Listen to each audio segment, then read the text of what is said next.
Did you ever have that happen? It has happened. It has happened. I went to go grab my pick and it got stuck on this side of my thumb and I couldn't get my thumb out from under it. And it was like I was going like this, trying to...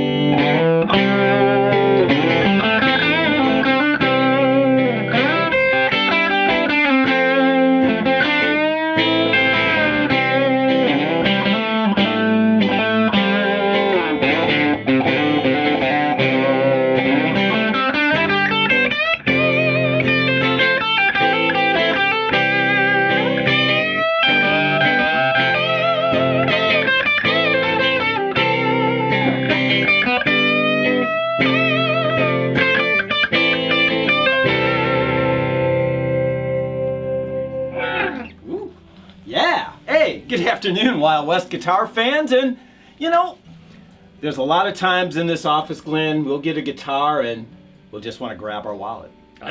We don't want to show it to customers online, we just want to have it for ourselves, and you know, that's what today's episode is going to be on. We're going to just showcase a couple of our favorite guitars here in the shop and why we love them so much.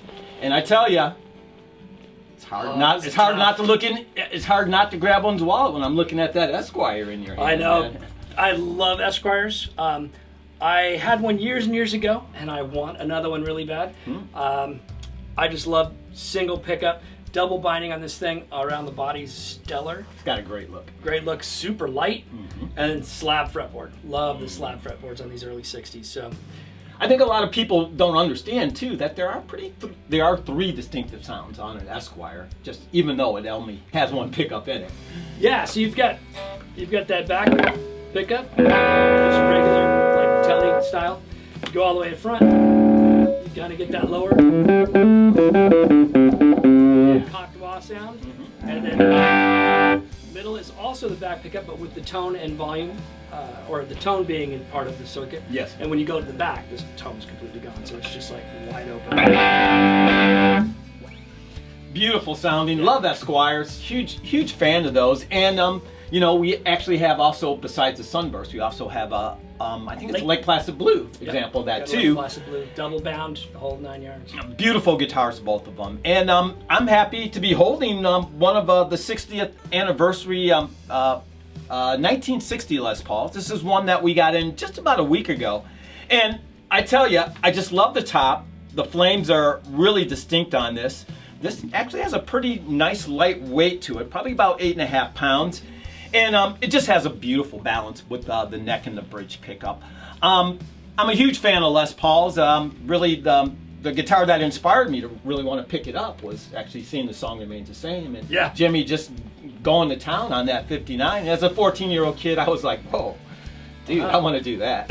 I want to do that real bad. I was a lot younger than that. When you were 14. Hey, I tell you, it's not much. Not much. But I've always had a love for Les Pauls. You know, the great players that these guitars are associated with, Mike Bloomfield, of course, the Reverend Billy Gibbons. Early Joe Walsh. I got to mention Joe Bonamassa too. I've been lucky enough to play a couple of his. I tell you this, maybe the coolest experience I had was the very first burst I ever saw played was the one by Craig Chiquico of Justin Starship. I saw them play in 1976 at in Detroit, where I'm from, at a place called Pine Knob. And you're probably familiar with Pine Knob. I think they call it the Detroit Energy DET or something like that.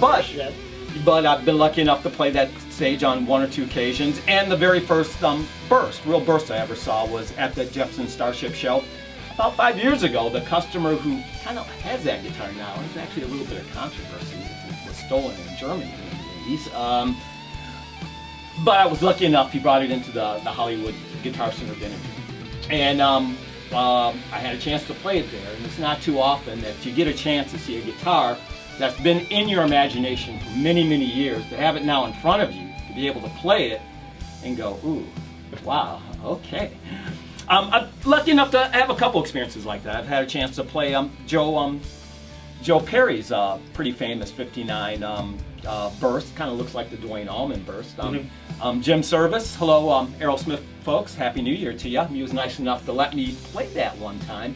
And that guitar's had a huge history, as Slash used it to record some tracks on Use Your Illusion before he gave it back to Joe.